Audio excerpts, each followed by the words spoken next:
You are now listening to the Friends of Rugby podcast. Relax your anus. Balls. Thick thighs. Camille Shat. Where's his neck? Eddie Jones. You're fucked, mate. And we're back. We're nice back. now. Oh my God! Welcome. Back in action. Back. We're back doing What we were put on Frank's this least earth favorite to do. hobby. You're listening to Hey, the Friends of Rugby podcast. And we're back. we are. Yeah, sorry about that, folks. Don't worry, folks. I dragged Frank to the mic, kicking and screaming. Yeah, kicked my door in, made me sit down in my basement. There's no excuse for us not to be the number one rugby podcast in the Oh, world. there's so many fucking excuses. So many. How If you we doing, got Frank? timestamps. Do you know what? I've had a bit of a week. 2 cars down. One of them smashed window from a homeless person. That was a bit sad. My pregnant wife going to the hospital. Were you there? No, Oh, I know. That no made it support. worse. I She was know. all scared. A real man would have been there, wouldn't he? Real man. No, you got yourself air conditioning. You're a real man now. I do have air conditioning, yeah. You are a real man. Get the air conditioning installed and then the drain blocks up with the coolant from the AC, so been a week. In the 2 weeks that we've had without a podcast, there's a lot of rugby that's happened. Yeah, I haven't really watched much of it, so you'll have to fill me in a little bit. Oh here. my God, I Frank. know, It's I a know. rugby podcast. I know. Do you want to start again? No, I'm joking. I've watched loads of rugby. Let's go into the first big news. Yeah. Wales finally made a Wales. decision. Wales are back. Yeah, Steve Tandy, new head coach. Do you want me to tell you about Steve Tandy? How much do you know about him? I don't know much. Yeah. What I do know is he's been the defense coach for Scotland for a while. Yeah, until very recently. In fact, that was his last job. And I don't know, like, when you look at the Scottish defense, he's, for the last 6 years, it's not very revolutionary.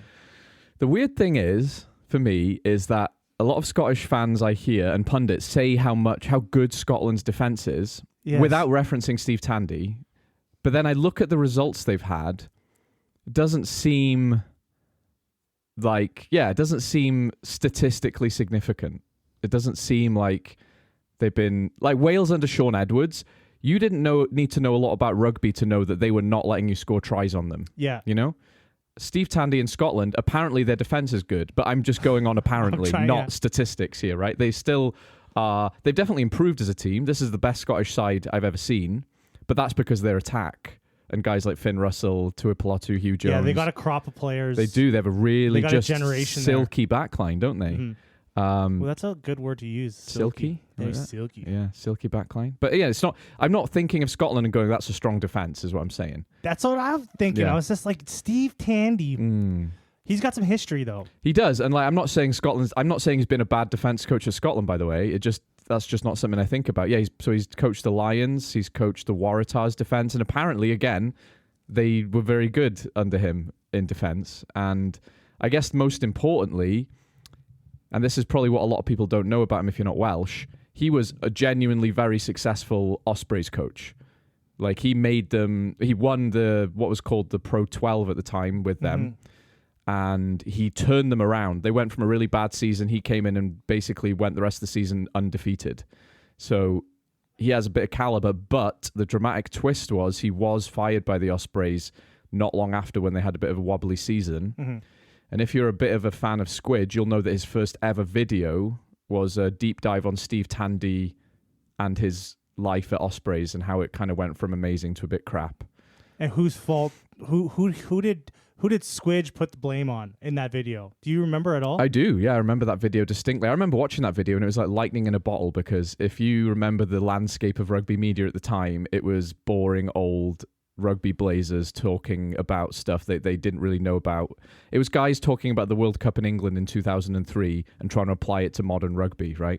Squidge gave life and fun and joy to rugby punditry And he did it through a kind of jokey analysis of Steve Tandy being depressed and basically going from this great Ospreys coach to genuinely looking depressed all the time at Ospreys.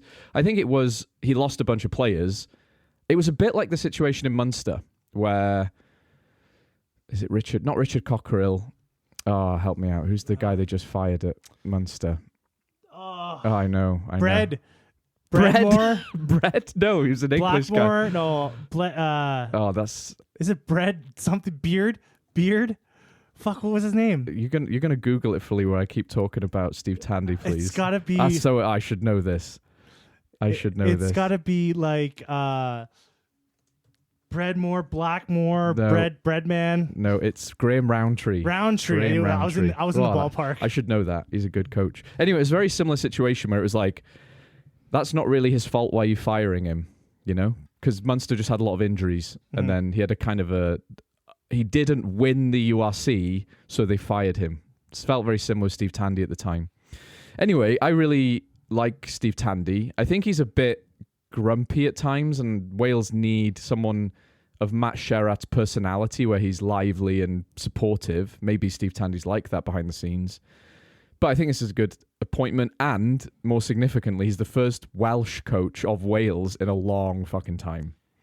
Yeah, that's something I was thinking about. I was like, this could be a good thing. Fuck, he's got a mission. He does. Like, this is a tough job. Yeah. Because some of the other commentators and pundits are saying things like, why Steve Tandy? Is that the best they can do? It is the best we can do right now. Right? Who wants to coach Wales right now? Well, the Welsh Union, they put themselves like 10 years behind everyone. Yeah. And they're continuously, like, they're not moving fast enough to make things better. No. So they're so behind. Even this appointment is a year too late. Yes. You know? You're exactly right. So I was just thinking, I was like, fuck, yeah, and he's got a job. This is going to be a tough job. And I think he's one of these appointments where we know the situation we're in, so he's got a lot of rope to hang himself with here. He's got a lot of time from us. Whereas someone like Wayne Pivac, when he came in, he inherited a little bit of an aged, but still a very good rugby team. And we didn't have patience for Pivac. We should have had more patience for him, but we expected the same standard. Man, the hindsight of Wayne Pivac is like just shocking, like how we were kind of all jumped the gun on him. Yeah. Everyone. Yeah. But you've got to remember, as a Welsh fan, we forgot how to lose. We didn't lose games, you know, and unless we played the All Blacks, then we definitely lost. But we just didn't lose games. And then Wayne Pivac did what was necessary, had to blood youngsters, because Gatland did play some guys too far into their old age. And Wayne Pivac knew he had to change that, tried his best to, got some dodgy results, and we were like, no, fuck you, go away. What he did, too, he opened up their game. Because you're like, whoa, they're attacking? Was that an offload? Yeah. Was that they're scoring tries? Yeah, because we didn't score tries. Yeah. So there's another statistic, which I've talked about before. Wales have the record for the most and least tries scored during a victorious Six Nations campaign. One under Wayne Pivac, one under Gatland. I'll let you guess who. I know exactly who. Yeah. It'd be Gatland for the least amount. Yeah. And Pivac for the most. The Jam Slam, where we beat England by 40 points. I mean, admittedly, 2 of those tries were bullshit, but they were still funny, and they were still tries. Yeah. You know? So, fuck you, haters.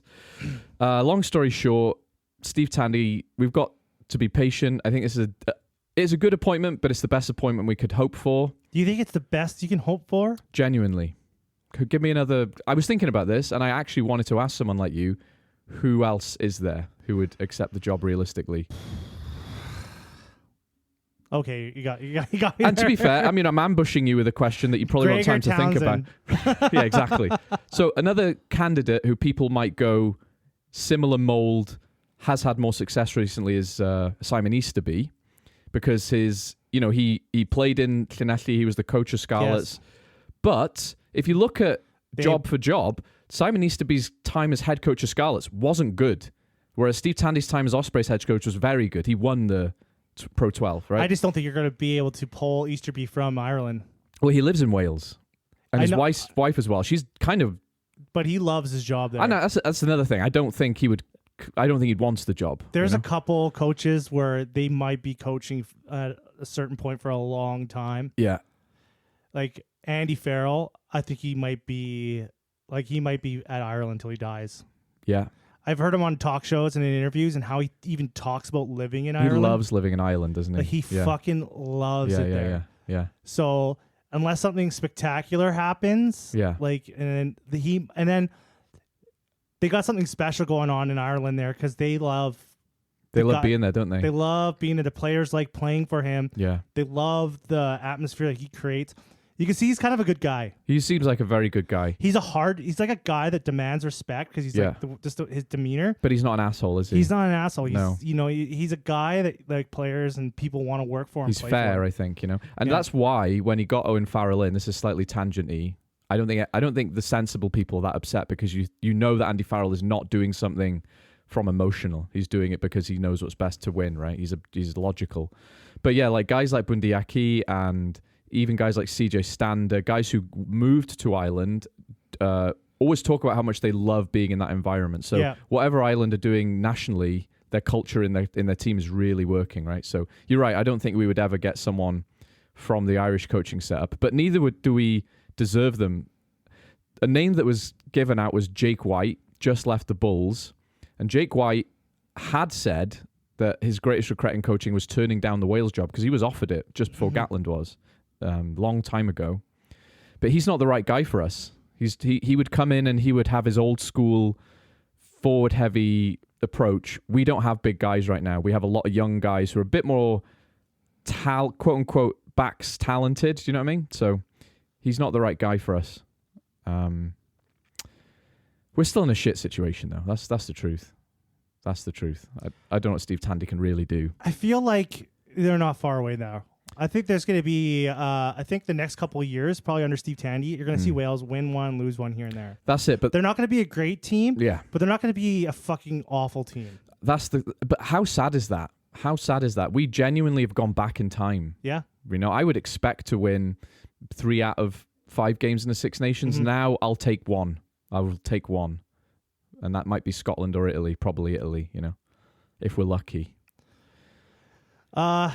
Do you want to move on from this? I think so. You good? Yeah, I'm sad now. Steve Tandy. In the Welsh. Yeah, good luck to him. Another union that's been in question in the news recently, randomly. Okay. Has been coming up a lot. USA Rugby. Oh. USA Rugby World Cup 2032. Tell me.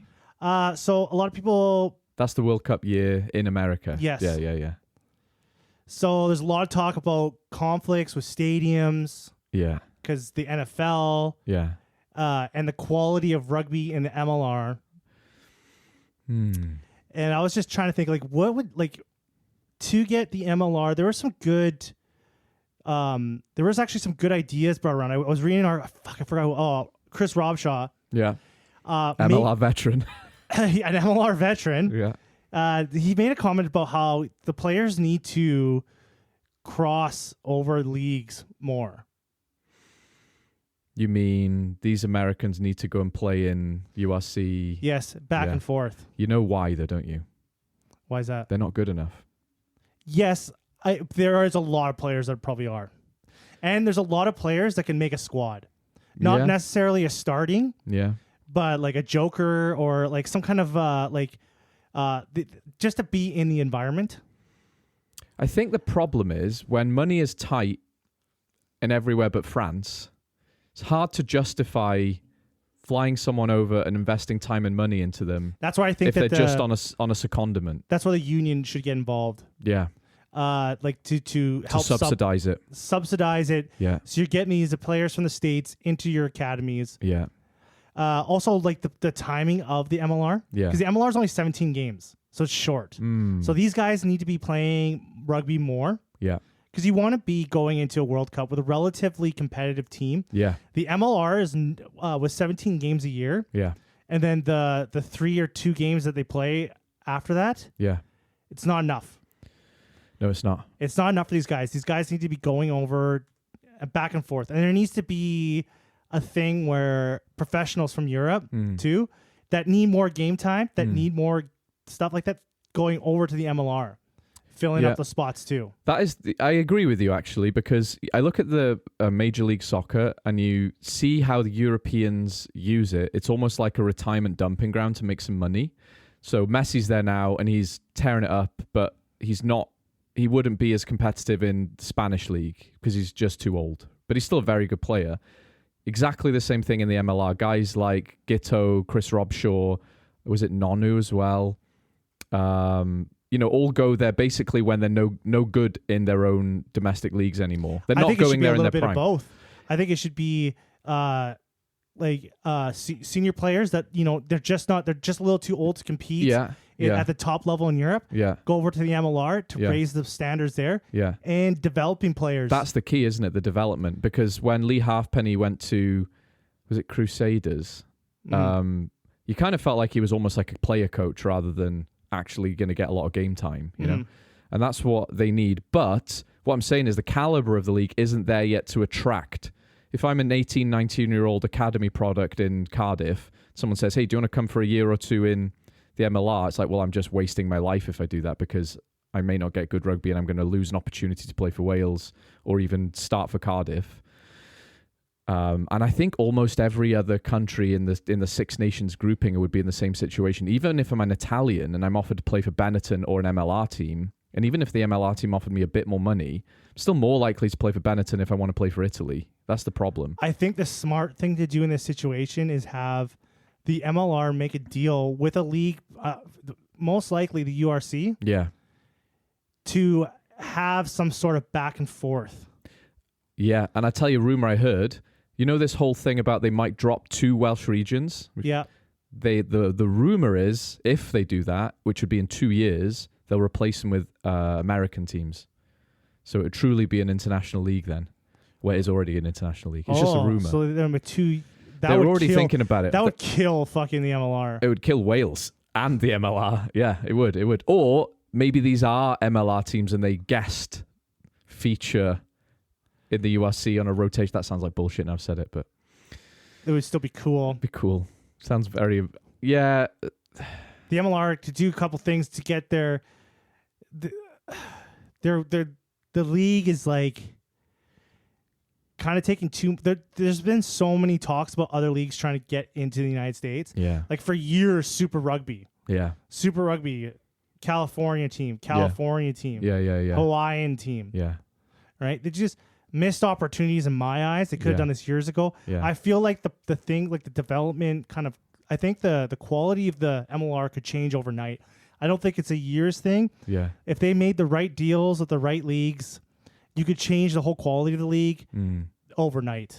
I think you have to stay in the Americas, because if you introduce an Argentinian professional team into the MLR, then you could get a Chilean team, a Brazilian team, a Uruguayan team against the American teams, and you could add a Canadian team. That's the league that needs to happen, because the time zone, right? Time zone would make more travel sense. Time. But the big issue there is money. None of those countries have the rugby money, not the just the travel will be too expensive alone. It would. Like the URC exists because of the TV deals, right? And particularly the South African TV deal, which makes a lot of fucking money for us. There isn't the appetite for that in the USA. Never mind places. There might be in Argentina, but it wouldn't be comparable to South African TV money. Because I honestly believe that they don't need... The MLR doesn't need players outside of North and South America. No. They don't need to become competitive internationally. Yeah. Everything's there. You could make it a good American team if you had a good standard professional league there. Yeah. You know, it's coming. It's coming. Especially when you think about the United States in general, they're picking, like, the athletes that are going into rugby is so small compared to the other athletes the potentially top athletes are going into other sports. Yeah. Just that attraction alone. Yeah. Like, you have a crop of players. You got a crop of players going into football with a dream of making the NFL. Yeah. There's just a plethora of fucking monsters. Yep. Like, genetic freaks. Yeah. Like, these guys, you see a guy, like, when they're doing like the combines, you see like a guy like 390 pounds. Yeah. And he's sprinting like a fucking like he's probably faster than Lee Halfpenny. Oh yeah. Not that guy was. Yeah, but no. Yeah, point taken there. Yeah, and you're just like, shit. Like these guys are freaks. Yeah. I'll tell you another statistic which I've just thought up right now as well. If that happened, well, there's 2 countries that have professional leagues which have the highest population. One, the country with the highest population professional rugby league in the world is the United States, right? 360 million, something like that, people. Yeah, Japan has, I think it's 129 million. But let's be realistic. The athletes that are playing in their league, their marquee players are still foreign born. The athletes in the MLR who are playing rugby are Americans, first and foremost, almost entirely. A lot of them, right? So they have a real talent pool to draw on if this gains traction. Because even South Africa, when we talk about the most registered rugby players of any country, it's South Africa by a long distance. It's nearly a million, if it isn't a million. Their population's about 63 million.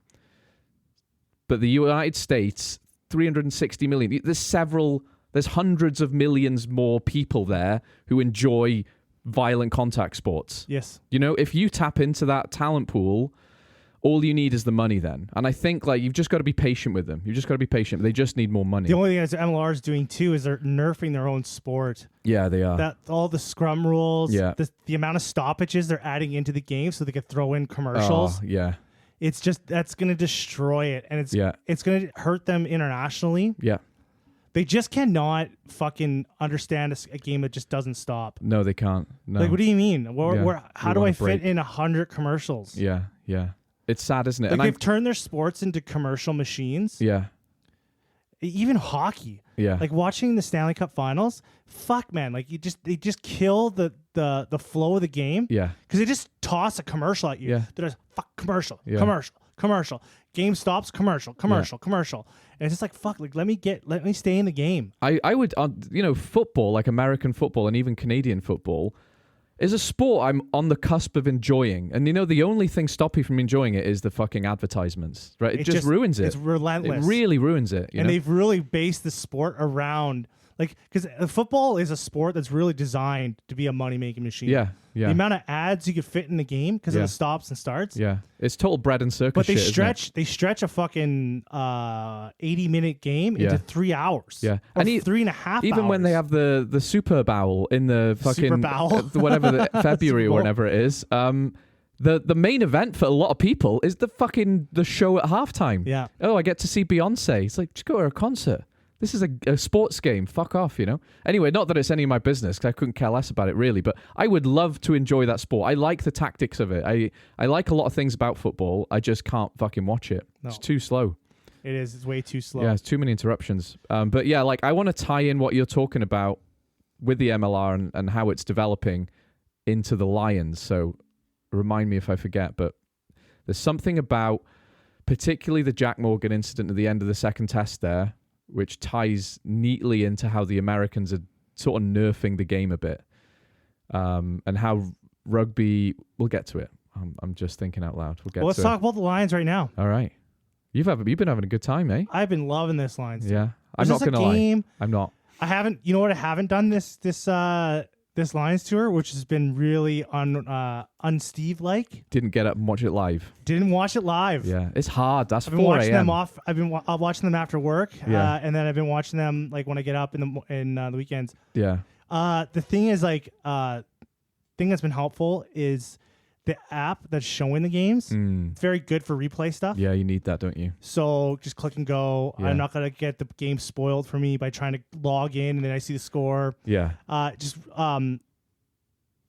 Very convenient. The series has been very convenient for Canadians. Yeah. In general.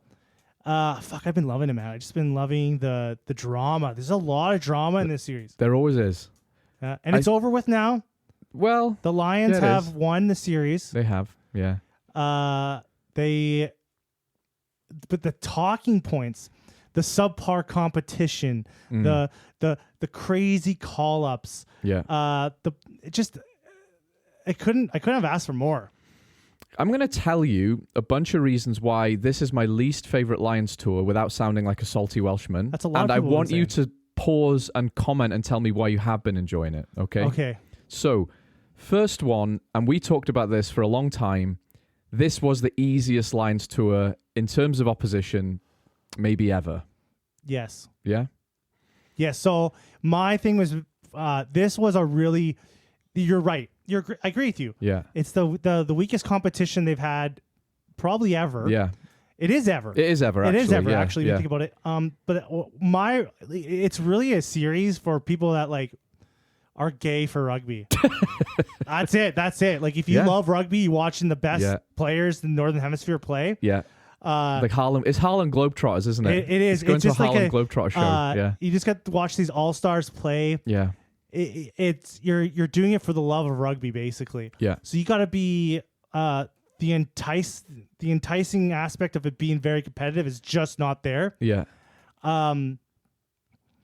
You're more. I was more enthralled with who's he going to pick. Yeah. Who's going to be on the team? That was juicy. How are these players going to play together? Yeah. Like that was not once did I think about will the Lions win or how competitive the game will. I was like, oh, what is this combination going to look like? The sad thing is about the second test here, it would have been great for the series if Australia had won. They should have won in terms of the scoreline they put up at the start. Mm-hmm. But, on the other hand, from Wales, you're welcome. We saved the tour. We knew we would. We would.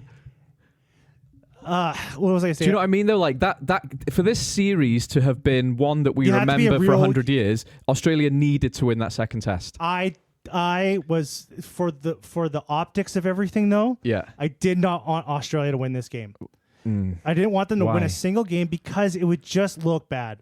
For who? The Lions should go in there and win that game. Yeah, okay. Because if they lost, and then the Wallabies, which are, when they go into the rugby championship, they're going to get fucking slaughtered.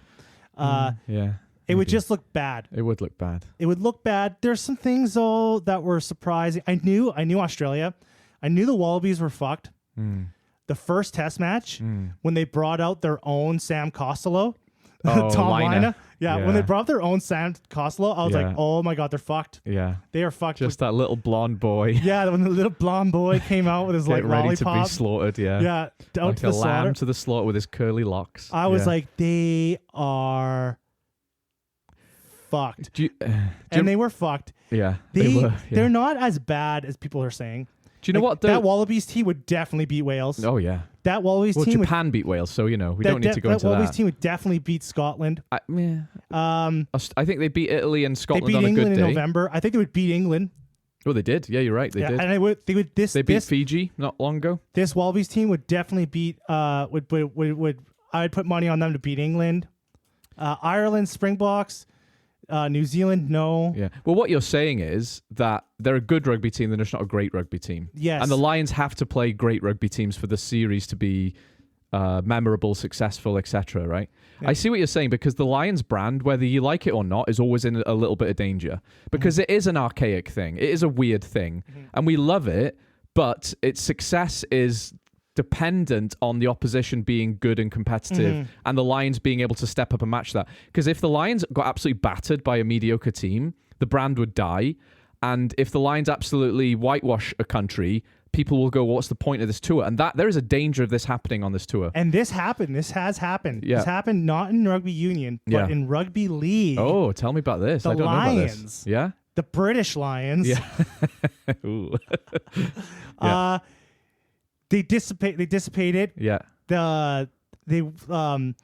The interest waned. Yeah. They folded. In 2019, they made a comeback. Yeah. They lost 4 games in a row. Against Australia, I imagine. No, they lost to the Kiwis twice. Yeah. They lost to Tonga, and then they lost to Papua New Guinea. Oh, wow.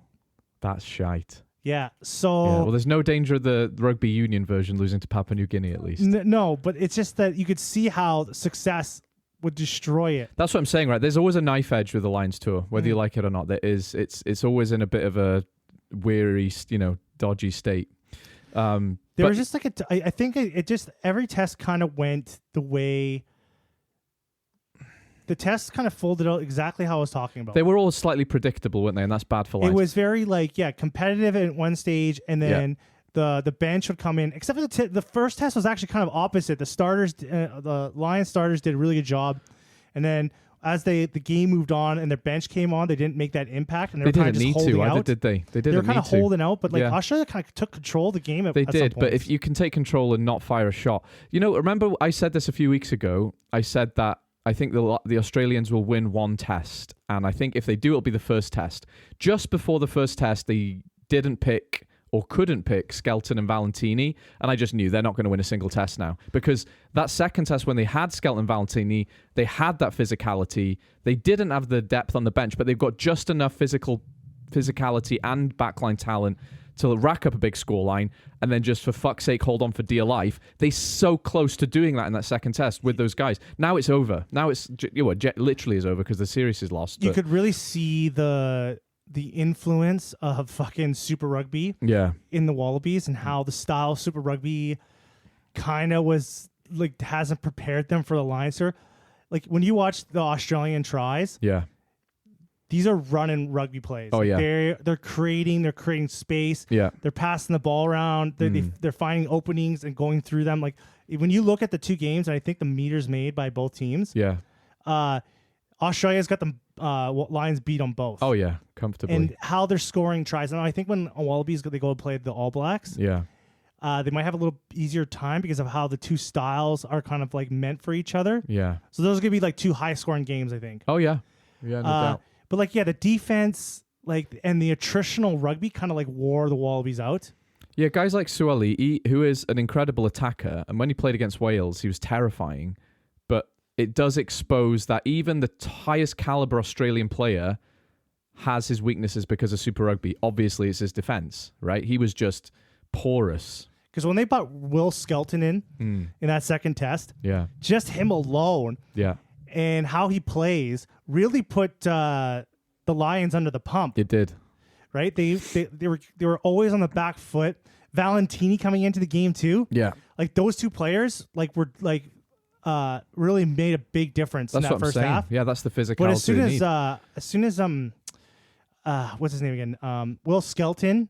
Yeah. And Valentini came off. Yeah, because Skelton came off kind of early, didn't he? He was like 47. He's a big boy. He doesn't have a fucking. And he's old as well. Yeah, and Valentini wasn't 100% in that game. Yeah. So they brought him off at half. Like those two guys, when they came off, the game changed. Yeah. They didn't have that go forward. Yeah. The thing that was concerning about the Lions is, man, you could just see how the Northern Hemisphere just lacks like attack. Yeah. The backs are just there for like the opportunity. Yeah. Like they don't. For them, like to create something, they just don't like an open play. There's just nothing from them. No, because these games could have been because of the skill that they had. Like, if these fucking players knew how to like pass the ball around, the Lions could have. This could have been like a 60-point. These could have been 60-point games, and the only thing holding them back was the Lions' backs. They just don't play.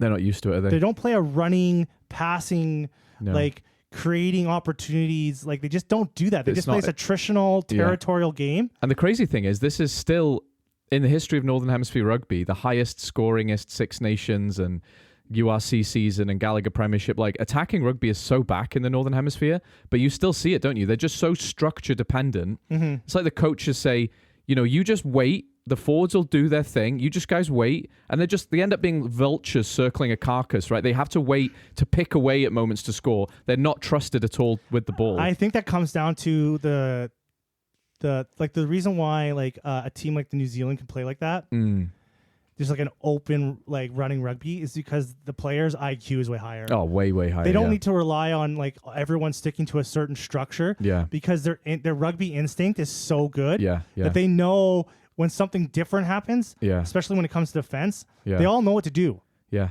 Right? When the Northern Hemisphere players, like the rugby IQ is just not there. They're just they thinking need about that structure. Manchester United, aren't they? They need to stick by the systems. They need to stick by the game plan because if they don't, they're fucked. Yeah. Right? Yeah. I like because you're watching this game, the Lions team is so good. And they were dominant for most of these two games.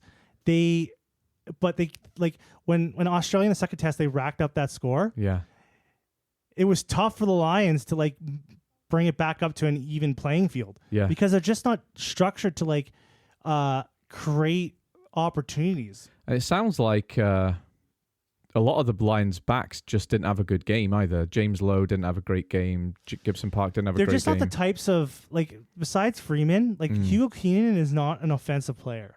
No. Right? But he's like clutch in doing the defensive and keeping and picking up the scraps in the back.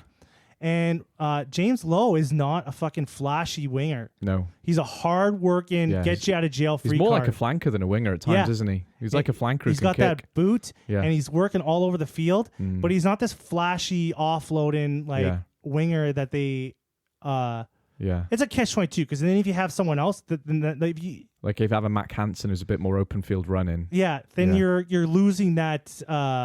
that reliability. Do you know what's crazy as well is like if we talk about the fullback options for the Lions, it's a really good example of what you're saying, because when we were talking about the fullback options, you're talking about Blair Kinghorn or Hugo Keenan, and we had said it's Hugo Keenan every fucking time. Why? Because we're Northern Hemisphere rugby fans, and we look at the fullback's role as reliable, defensive, good under the high ball, whereas Blair Kinghorn is a very good rugby player. And with the ball in hand, definitely better than Hugo Keenan. But he's not as good as Hugo Keenan defensively or under the high ball or just being reliable. And so the default pick is Hugo Keenan. But you're absolutely right. If this was a Southern Hemisphere guy talking about it, they'd probably pick Kinghorn because they want to score some fucking tries, right? Yeah. Like, that's the difference. They're looking at the points rather than protecting from exactly. Getting so it's a on. philosophical difference. And to be honest, that's one of the reasons why, I saw this kind of salty comment by a lot of Australian commentators. I did see it multiple times. It was, imagine if we took rugby union seriously, how we'd batter you, right? How much we'd beat you by if we... I agree with that guy. I completely agree with it, but it ignores the point that a lot of their guys...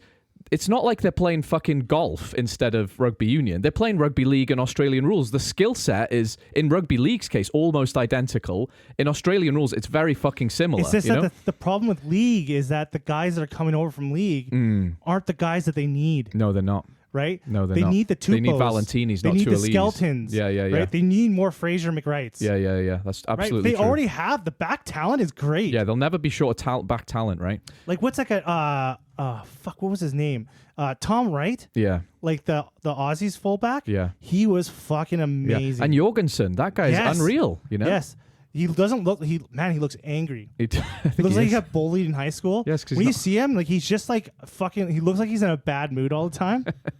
Yeah, and like these guys, like the backs, clearly the quality in the back line for the Wallabies, offensively was way better. Yeah, right? And the thing is, like Liner, we were joking about him. He is the sort of like the Sam Costello, the weak child. He put a 10. He's pretty good though, and honestly, he might be thrown to the wolves in this he one. He was thrown to the wolves, but I think he's. I was like, that's the best you guys have. Yeah, I mean, what I'm saying though, he's not. I think he's a good rugby player. He's not as good as they needed him to be, but he's not a bad rugby player. You know, their backs are just fine. Australia will never be, and that's the thing. They say like, imagine if we took Union seriously. I agree with you. Like, you would be a lot fucking better. In fact, you've won World Cups. Yeah. More than 2 of them. All of the Northern Hemisphere teams except England, who have won 1 World Cup, you know? So they've won all. So they're literally historically better than every single Northern Hemisphere team. Yes. Objectively speaking, right?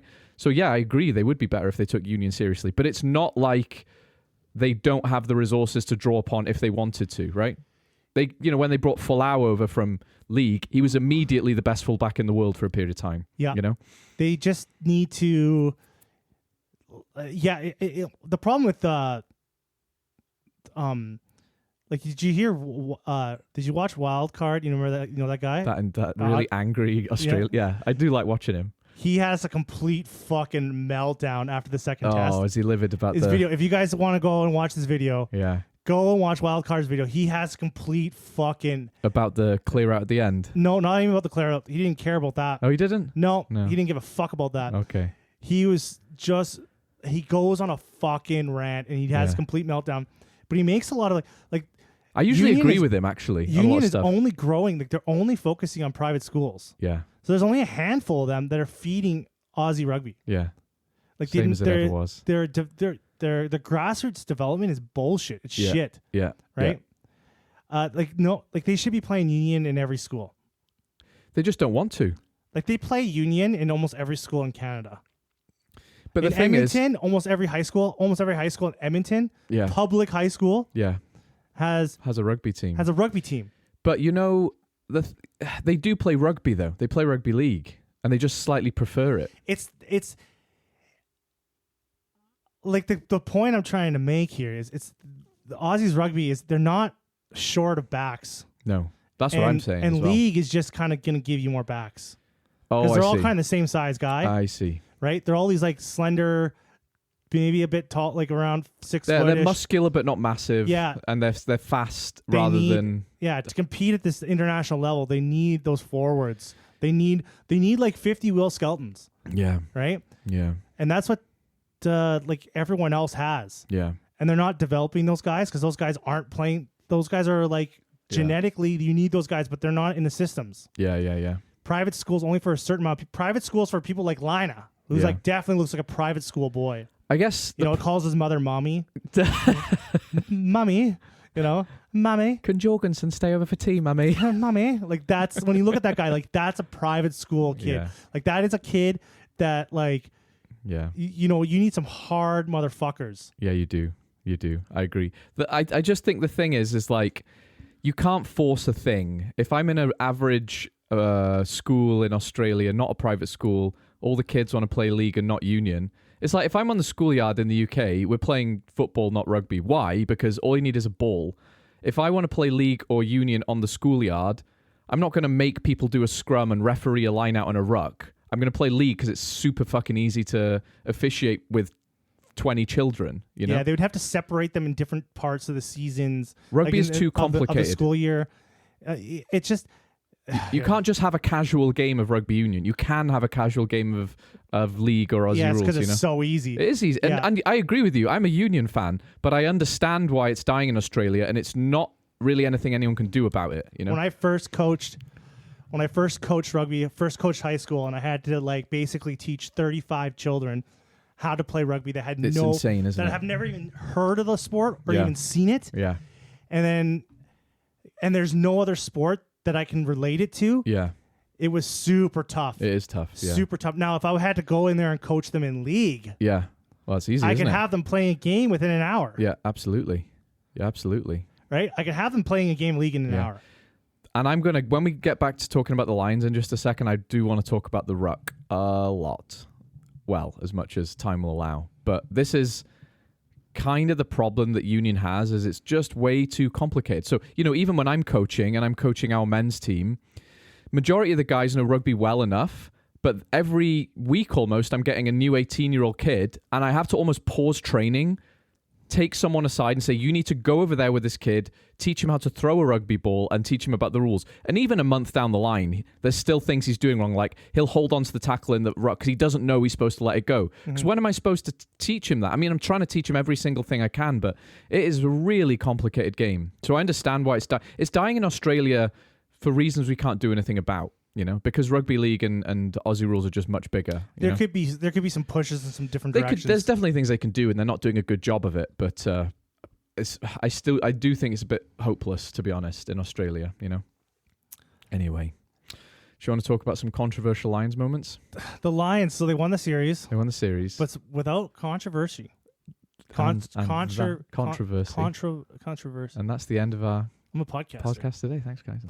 So, actually, I don't want to start with the end. I want to start in the middle-ish with Dan Sheehan's try. Sheehan. I'm going to get a bit like rugby geeky with the rules the fucking for you. Superman try. Yeah. So he dives over the tackler. Yeah. I want to actually read you a rules clarification from World Rugby about this. Yes. Because I'm on Australia's side here with this, okay? So, as you know, you cannot jump or hurdle in open play to avoid a tackle. I feel like there was a player from a certain team little that's close to your country. heart that got fucking dinged with this. Do you know what? I am fucking salty about this because but there is a difference. There is a difference, and I'm going to discuss it. Yes. I agree with that. You should not jump We're or hurdle. We're talking about Blair Murray. Yeah, Blair Murray. And and his disallowed try in, I think it was the Scotland game, right? Yeah. I agree with that, right? The rules, and even if it wasn't all that dangerous, the rules are clear. Yes. Don't fucking jump. Yes. Even though Doohan did it later in that fucking game. Never fucking mind that, okay? Fair enough. That's the rules. By the letter of the law, that is the rules, and they were enforced. 100%. Okay? So, in the clarification, I'm going to read it to you. A ball carrier may dive with the ball in order to score a try, and we all agree that that should be allowed. That's what the rule clarification says. However, we agree Jumping to hurdle a potential tackler is dangerous play, as is the act of a ball carrier jumping into a tackle, even if no contact is made. We believe this act is a clear contravention of Law 911 and runs contrary to the game-wide focus of player welfare. So on one hand, they're saying, don't jump, it's dangerous to the guy trying to tackle you who could get a knee to the fucking head. Mm-hmm. On the other hand, we're saying, actually, we like the fact that you can dive to score a try. Yes.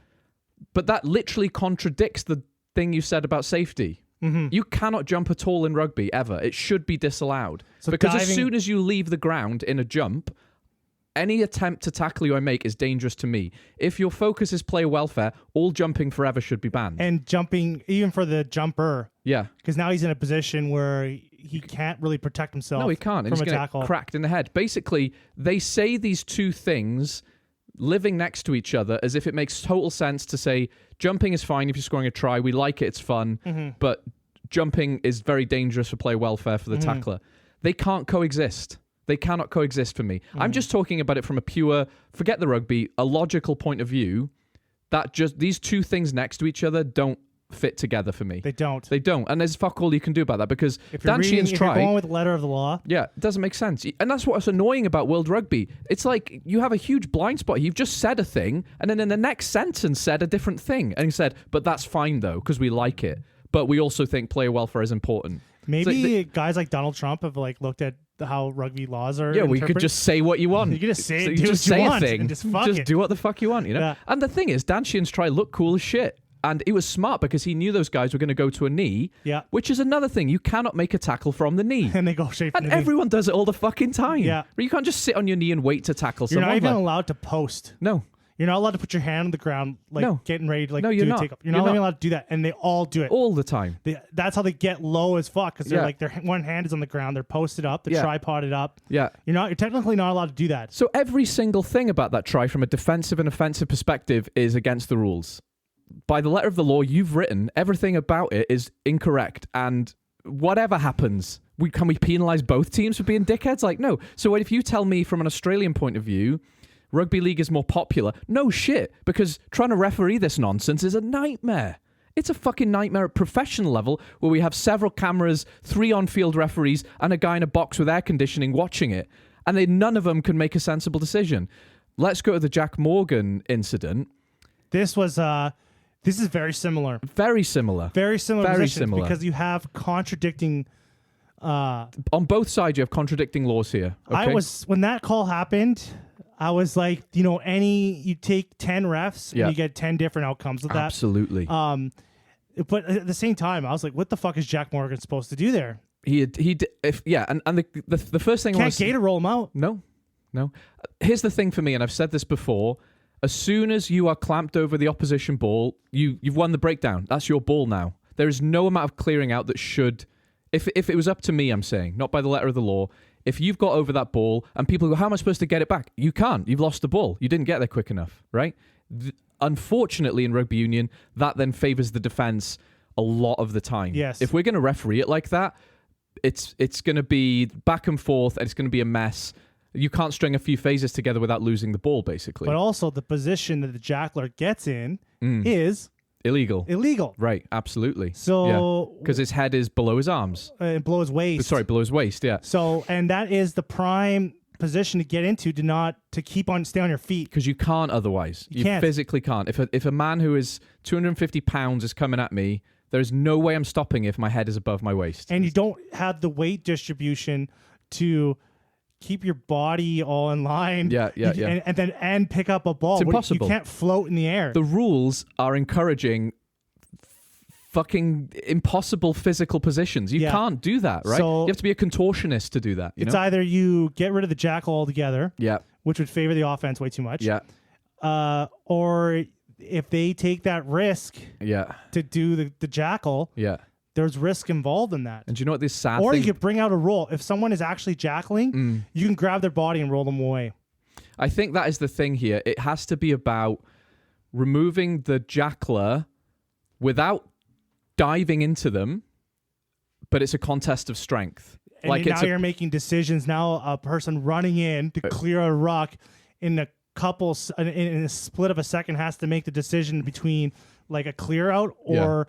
rolling a guy out. Yeah. It's super complicated. It's nonsense. It's right? nonsense. I honestly don't see why rolling a guy out of a ruck is dangerous. That was the thing. When I used to coach the croc roller, the safe way to do it around the waist, it's the most safe way to get someone out the way, You grab in my someone opinion. around, like you just grab them like below the shoulders. And all you're doing is pulling him to the side. Pulling him to the side or rolling over. I don't see the danger in The this. danger is if you mistime that, you're twisting their neck off or you're snapping their knee in half. That's the danger.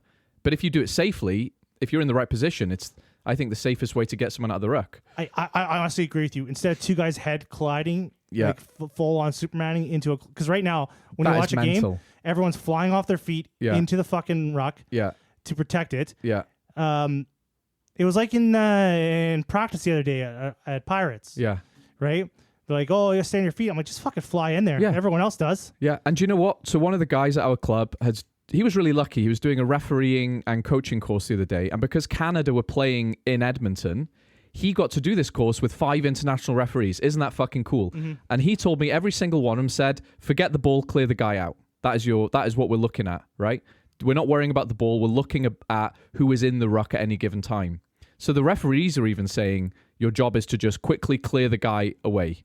This is from 5 international referees. Because they want to keep the game going. Because they want to keep the game going, exactly, right? So forget about the ball, whatever it's doing, whoever hands it in, it's about the clear out, actually. Mm-hmm. But the crazy thing here is, if we want to talk about it from an Australian or a Lions fan perspective, my opinion is, it almost doesn't matter whether you think that was legal or illegal, because we have seen that exact same, if we stopped every ruck in that game, I could point out 20 to 30 similar incidents. And the real question, the real thing that people should be talking about in this, like in the second test, is not that call. It's how the Wallabies lost a 23-5 lead. If I was going to throw it back at the Wallabies, that's what I would say. You blew the game well before that happened. You lost a fucking almost 20-point lead. Yeah, absolutely. Like that's like you don't deserve to win if you don't deserve to win if you fucking lose that kind of lead. No, I totally agree.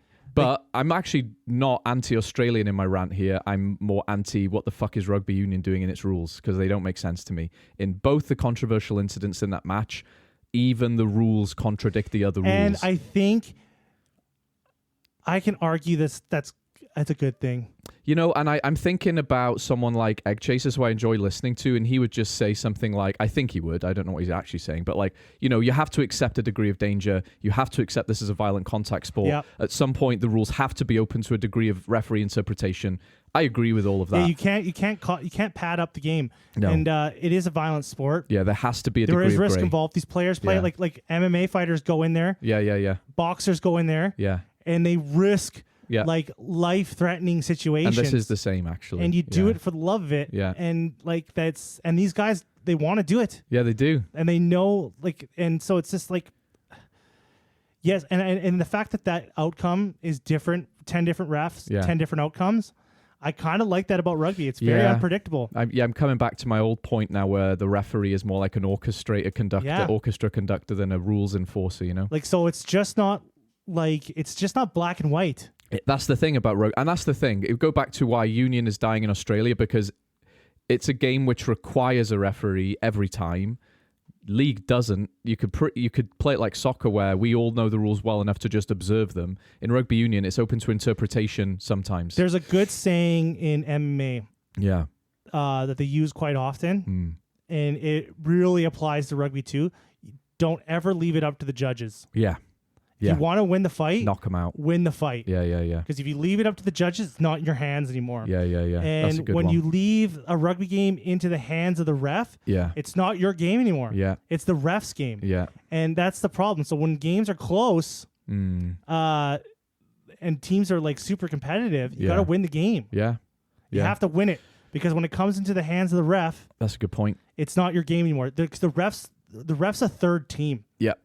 And they're not on anyone else's team. No. They're on their team. They're on team ref, because we all know everyone hates them. And how they're viewing the game, their emotions of the game, completely different from both teams. Yeah. Their motivations for the game are completely different from each team. The teams are trying to win. Yeah. The ref is trying to complete a game. Yeah. Make a game flow. Make a game look fun and interesting to the best of their ability. So when you leave it into the hands of the judges. Yeah. I like that. I've never heard that. That's a good point. And you know what? You've done a good job of sort of bringing me back down to earth a bit, because I was ready to fucking rules lawyer the shit out of this, and I have been convinced otherwise, that even though there's 2 rules right there about diving and jumping sat right next to each other, ultimately it's up to the referee to interpret that. Because I've only been watching rugby since 2015. Yeah. So I grew up watching hockey and football. Yeah. The 2 main sports I'd watch. Yeah. And the rules interpretation of those games, very cut and dry, very black and white. Almost every sport is, including rugby league. The unpredictability and the variable that the ref adds in rugby, I personally love. That's what we're getting at now. And right? I get mad. I get mad at refs. Like Ben O'Keefe, I hate Ben O'Keefe. Oh, yeah. Right? Yeah. I hate him. I hate him when he refs. Yeah. But at the same time, like, it's just part of the game. He's just conducting the music in a different way. I hate how he refs the game. Yeah. I don't like how he refs the game at all. Yeah. I hate the calls he makes, usually because they're against the teams that I'm cheering for. But but the variable there creates that excitement. You know?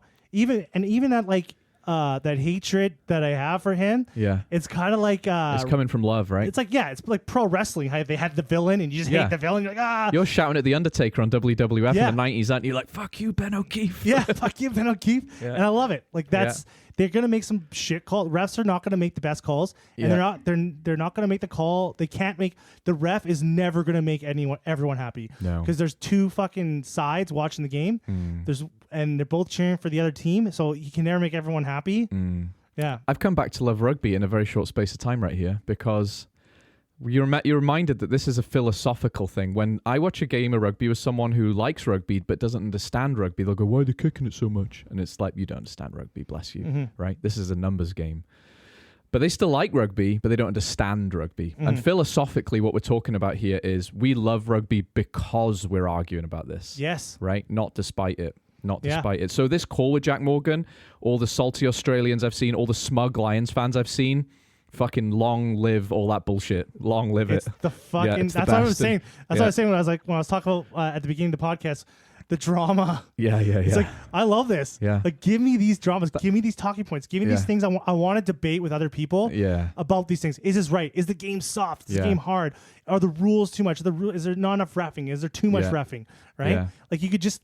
The banter that comes around that, too. It's just a great sport. It's good shit, isn't it? And the thing is, at the end of the day, I think what Jack Morgan did was fine. And then don't fucking dive as well, Australia. Stop fucking diving. Because you've got, on record, 2 of the most horrendous diving incidents I've seen. Nick White and that one. Bullshit. Stop diving. Fuck that. Yeah, so what do you think? So for the last game, how do you think it's going to play out? Do you think the Lions are going to put out Alliance like a full starting squad again, or are they going to go full strength, or are they going to go...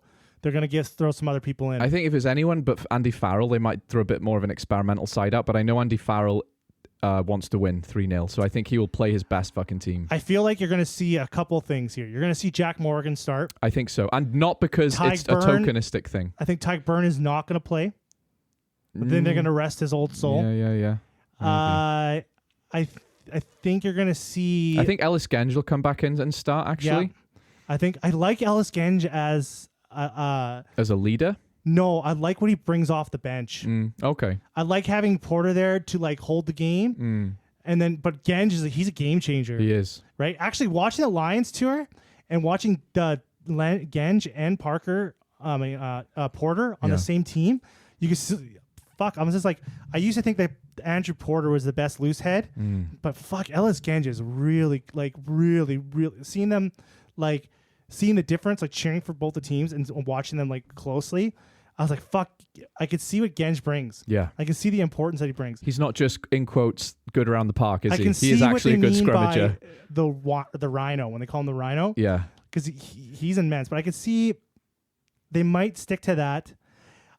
Tight heads, they might put Beelum in there. I mean, actually, you know what? I think Porter might be out, and Skuman might go in for loose head. Yeah. Well, you're kind of talking wholesale changes here already. I kind of think they're going to do a little bit of wholesale changes. I think they're going to put in... I think Gibson Park and Russell are going to stay in. James Lowe, Tommy Freeman, Hugo Keane. I think they're going to have a big slip up there. Yeah. Bundyaki. I think they might do... I think they might do Hui Pilotu finally. Well, not finally. Sione, he was injured. Oh, maybe so I missed he that played then. the first test. Oh, I missed that. Injured. Never mind. So there was a bunch of Mac Hansen was injured. Sione Tuipulotu took a knock. These guys both took knocks. No, that sucks. Yeah, they had a bunch of random guys that got hurt. But I like it. I think they might put some new guys that have been. Oh, what's his name? Potter. No, is it Potter? No. Henry Pollock. I think Henry Pollock gets in. Jack Morgan gets in. Yeah. Ben Earl. Ben Earl will start at 8. I think they might put a different team out. I don't think it'd be wholesale because I still think the key to beating the Australians is outmuscling them early. And if you have Jack Morgan, Ben Earl, and Pollock, as good as those three guys are, that is a lightweight back row. Let's not forget Josh Van der Fleer hasn't had a lot of game time, and he's a bit bigger than all three of those guys. And I would have Josh Van der Fleer in if we were rotating the cast. Having said that, I actually don't think he'll make many changes because I still think he wants to emphatically win this. And I think you'll see Tom Curry, I think you'll see Jack Morgan, and I think you'll see Jack Conan. My brain agrees with you. My heart is hoping that he kind of gives a bunch of other guys a run. It's romantic, but you remember that that midweek game where you had Ben Earl, Pollock, and Morgan? They did look a bit lightweight. It was a win, obviously, but like they were not out muscling whoever the fuck they're playing as emphatically. It was the Pacifica. I know Andy Farrell really wants to clean sweep this. He does. I don't see him doing anything but a winning team here, and you know what he believes is a winning team. And his winning team in that first test was big boys. And guys, like I don't feel too sad for Pollock. No, because he's like fucking 20 years old. He's at the very start of this. He's and to be honest, he's a bit lucky to be on that tour. He's still fantastic. Mm-hmm. But he still really hasn't proved himself consistently. He only started for England this year, you know? Like, I'm not slagging the guy. I think he's great, but he's got a long way to go yet, you know? So he'll probably go on many more Lions tours. Well, at least if he keeps up his play, he's got 8 more years. He's got 2. He's got 2 definitely in him. Yeah. He could play 2. Oh, I had a fun statistic for you, actually. Do you know that Owen Farrell is the only person to have won on 2 different Lions tours? Just really as an aside, yeah. So that, maybe it's nepotism, but whatever. Statistics don't lie now. When he came into the second match, he did fuck all. Yeah, people like he's brilliant. Made absolutely no fucking difference. Yeah. And he was just there. He's like, yeah, I'm here. Yeah, winning tour 2 times. Daddy, I'm here. He's just like fucking but he's there. When you bring on Owen Farrell, you're not like, oh my God, we're fucked. Yeah. Right? No, he's class. He's a good enough, smart enough player. Yeah. I knew he was going to come on the tour somewhere. Yeah. When he wasn't named in the initial squad, I was like, okay, fair. But he's like, as soon as someone gets fucking any sort of like, even like, oh, my pinky's sore. Okay, Owen Farrell, you're in. You're on the plane. Yeah. Ellis Genge has gone down. Owen, get in the fucking front row. I just don't know what the Wallabies are going to do because after Valentini and Skelton went off, that fucking team just like completely almost fell apart. Like, do you know what I would play Jack Morgan because the Australians will be a bit salty against him. And like, say what you want about Jack Morgan, he is a hard bastard. Like, he can take a million hits and come out of it smiling. So it's almost tempting to play him just because he will absorb all that attention and take it very well, I think. And he's the last Welshman, so I want him to play. He is the last Welshman. Well, Frank, starring Jack Morgan. Yeah. I think it's time for you to go to Costco. I think, unfortunately, it is to buy my dog some food. Because we have talked about everything. Yeah. We're going to talk about. That was fun. Okay. I had a good time. That was a good time. Yeah. Good little chat. Oh, yeah. We've got it out of our system. Yeah. Good little chat. Well, friends, I will try to make sure Frank is there next week for another podcast. Good luck to you. If I can drag him. Good luck to you. Like and share the podcast. Thank you for listening, and have a good one, folks. Okay. See you, everyone.